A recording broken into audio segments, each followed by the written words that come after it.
Muito bem, nosso devocional de hoje está baseado em 1 Coríntios, capítulo 9, e eu gostaria de compartilhar com você a partir do versículo 22. Você pode ler o capítulo todo, mas eu gostaria de pegar apenas a partir do versículo 22 para a gente entender um pouco, inclusive contextualizar nesse período da Copa. No versículo 22, o apóstolo Paulo vai dizer aqui assim: fiz-me fraco para com os fracos, com o fim de ganhar os fracos. Fiz-me tudo para com todos, com o fim de, por todos os modos, salvar alguns.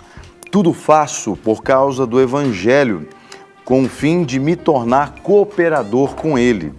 Não sabeis vós que os que correm no estádio, todos, na verdade, correm, mas um só leva ao prêmio? Correi de tal maneira que alcanceis.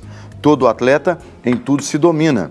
Aqueles que correm no estádio, para alcançar uma coroa corruptível, mas nós, porém, uma incorruptível. Assim corro também eu, não sem meta, assim luto, não como desferindo golpes no ar, mas esmurro meu corpo e o reduzo à escravidão, para que, tendo eu pregado aos outros, eu mesmo não venha a ser desqualificado. O apóstolo Paulo usa uma linguagem muito propícia, inclusive, para esse momento que estamos vivendo no Brasil, que é o momento do esporte, né? Um momento em que os olhos do mundo estão voltados para um lugar fechado, onde algumas dezenas de homens estarão ali praticando um esporte, correndo atrás da bola, não é? E todo mundo esperando a taça da Copa, ou seja, o prêmio principal que será dado para esse campeonato, a taça e, é claro, alguns milhões de dólares também como prêmio. Bom, esses prêmios são prêmios corruptíveis. O apóstolo Paulo está dizendo aqui que existe um prêmio que nós precisamos correr atrás dele, buscá-lo, que é um prêmio que não perece, que não se perde, é um prêmio para a vida toda. Mas o que me chama muita atenção nesse texto não é simplesmente o prêmio, mas é o apóstolo Paulo dizendo que ele trabalha para que, de todas as maneiras, várias pessoas sejam alcançadas. Alguns sejam, ele usa a expressão, na verdade, alguns, né? Alguns sejam alcançados, ou melhor dizendo, salvos. Então, e aí ele passa a descrever logo depois que ele diz isso, que ele mesmo, ele se esforça para não ficar desqualificado. Não é? Na Copa do Mundo de Deus, ou na Copa de Deus, ou no Campeonato de Deus, não existe primeiro, segundo, terceiro lugar. Não existe medalha de ouro, de prata ou de bronze. Aliás, diga-se de passagem, o que é de ouro no reino de Deus são as ruas. Não é? As ruas lá no paraíso, segundo a Bíblia, seja uma linguagem figurada ou não, não é? As ruas são de ouro. Não tem medalha de ouro, de prata ou de bronze. Para Deus não tem primeiro, segundo, terceiro lugar ou 10º lugar. Para Deus tem um lugar só. Um lugar para onde todos aqueles que confiam em Deus, aqueles que creem em Jesus Cristo e o recebem como Senhor e Salvador, irão.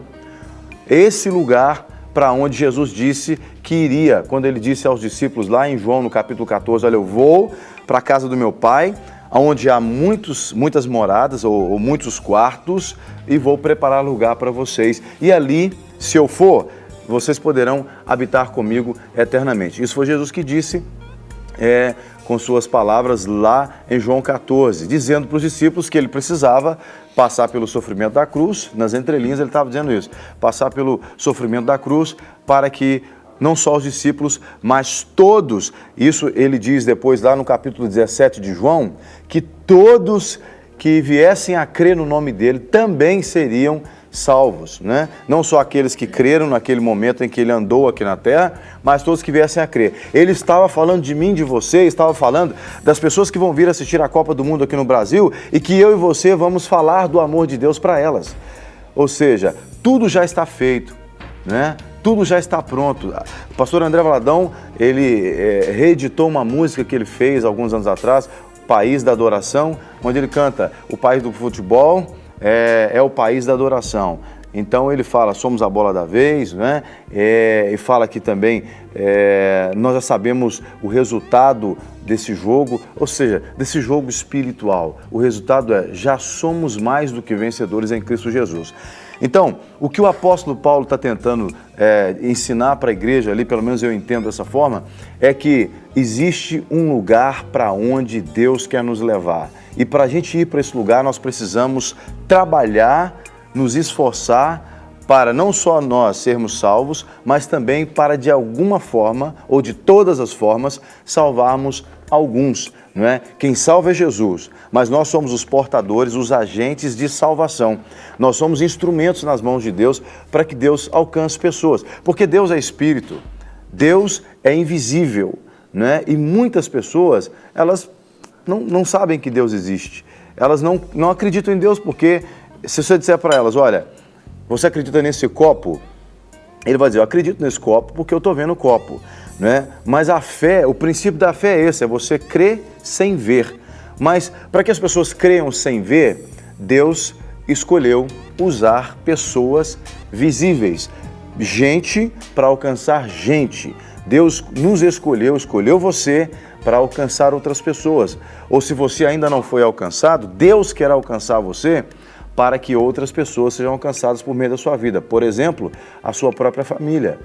A sua família já foi alcançada pelo reino de Deus? Quando a gente fala alcançado aqui, a gente não está dizendo para uma religião, né? Porque religião não salva ninguém. Aliás, eu sempre digo que Deus ele tem ojeriza de religião, né? Porque a religião é uma coisa inventada por homens. A religião, ela separa o homem de Deus e o homem do homem. Deus, ele quer relacionamento. E ele nos chama para um relacionamento eterno com ele em Cristo Jesus. Então, a salvação não fala de uma vida que começa depois que eu sou enterrado no buraco do cemitério. A salvação fala de uma vida que começa agora, hoje, dia 10 de junho de 2014. Você que está aí do outro lado nos assistindo, talvez na sua casa, ou quem sabe num hospital, ou nos assistindo de dentro de um presídio, ou quem sabe até de um hotel. Quem sabe você veio assistir jogos da Copa, você brasileiro, ou você estrangeiro que entende português, ou deixa eu trazer algo aqui para o pessoal em inglês. Maybe you are watching us in Portuguese and you don't know Portuguese language, but God wants to speak to you today. So you can read the Bible. Então Deus quer falar com você hoje. Leia a Bíblia. So if there is any English speaker watching us, we want to serve you. Come to Lagoinha Church. We have an English worship service. So lagoinha.com, you can find information. Just type English service, ok? Eu estava dizendo aqui para alguém que fala inglês, né, que nós queremos servi-los através do nosso culto em inglês. É só acessar o lagoinha.com. Por isso que eu quis dizer em inglês, porque o Espírito Santo me conduziu a fazer isso, porque é possível que alguém esteja nos assistindo numa outra língua. Porque Deus quer. O que o apóstolo Paulo falou? Eu faço de todos os modos para chegar a salvar alguns. Por isso, de vez em quando, você vai ver a gente falando aqui em inglês, de todos os modos, para chegar a salvar alguns. Porque é muito provável que, de repente, alguém zapeando na televisão ali, um estrangeiro, para na Rede Super, o Espírito Santo de Deus chama a atenção dele, e aí o Espírito Santo fala, tem que falar alguma coisa para essa pessoa. Então, nesse período de Copa, se você já foi alcançado pelo Senhor, querido irmão, querida irmã, você precisa deixar Deus usar você para alcançar qualquer pessoa. Eu estou falando nesse período de Copa porque é um período efervescente, mas não é só no período de Copa, é todos os dias, é na fila do banco, é dentro do ônibus, é na fila do supermercado, onde quer que você esteja. Deus quer usar a sua vida para levar outras pessoas para esse lugar de premiação com a salvação de Deus. Amém?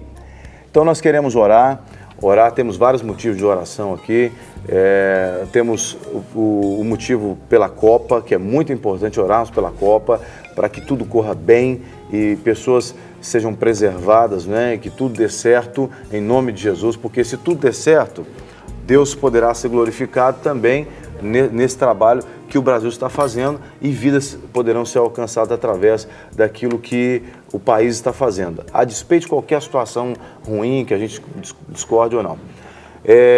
Vamos orar pelas eleições também. Qual o outro motivo, por favor, Neliberto? Sobe aí para a gente ver. Orar pelos cristãos perseguidos também e para que o nosso país seja transformado, né, e que a paz do Senhor reine na nossa vida. Então, meus colegas, nós podemos orar? Claro, é importante falar que nós somos embaixadores de Cristo aqui. né? E como embaixadores nós representamos. E precisamos mesmo nos levantar e pedir a Deus as estratégias corretas para falar na medida certa, do jeito certo, no tempo certo, sem falar de mais e sem falar de menos, né? Nós precisamos ser conduzidos pelo Espírito Santo para alcançarmos o coração dessa pessoa, né? Então que você seja usado e ousado em Deus para fazer aquilo que você tem que fazer, né? Nós não precisamos de esforçar, porque quem convence é o Espírito Santo. Nós somos apenas canais. Ele realmente é a fonte. Vamos orar então. Pai, que nesses dias o Senhor venha nos inspirar de uma tal maneira, Senhor, que possamos impactar vidas por onde passarmos, que pessoas sejam transformadas, que pessoas sejam curadas, que pessoas sejam edificadas através da nossa vida. Que a nossa conduta venha falar, que a nossa fala venha alcançar os corações, que nossos olhares sejam olhares de amor, olhares de compaixão mesmo, olhares que realmente atraem as pessoas ao Senhor.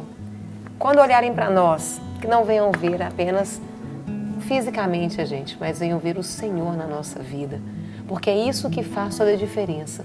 Eu quero abençoar cada pessoa que está chegando aí no Brasil, nesse período de Copa, pedindo que o Senhor esteja guardando a vinda de cada um, que o Senhor esteja abençoando ali o coração de cada um. Qualquer motivação errada, que o Senhor esteja movendo ali também. Deus, eu quero ministrar na vida dessa pessoa que está chegando. Quando ele colocar os pés no Brasil, que ele venha sentir a presença do Senhor, desse Deus vivo que transforma, que muda todas as coisas.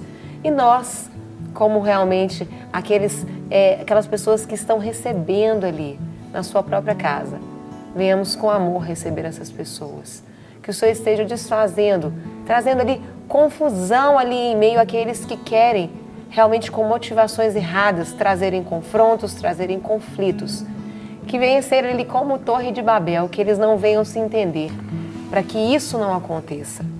Mas nós queremos abençoar a nação brasileira nesses dias. Queremos abençoar, Pai, toda a nossa nação, todos os nossos estados, Senhor, todas as nossas cidades, as capitais, que o Senhor esteja movendo em cada local. Nós repreendemos no nome de Jesus toda confusão, toda briga, toda anarquia. Nós não aceitamos e ministramos a paz do Senhor sobre o Brasil. A paz do Senhor nesses dias, que sejam dias de alegria, que sejam dias onde possamos levar a Tua palavra e que realmente seja um campo muito fértil para muitas pessoas se achegarem e conhecerem esse Deus maravilhoso que nós conhecemos. Nós abençoamos o Brasil, nós abençoamos aqui cada um que nos assiste agora, que você aí, aonde você está, receba um toque do Senhor, um toque do Espírito Santo na sua necessidade, naquilo que você precisa, em nome de Jesus. Amém.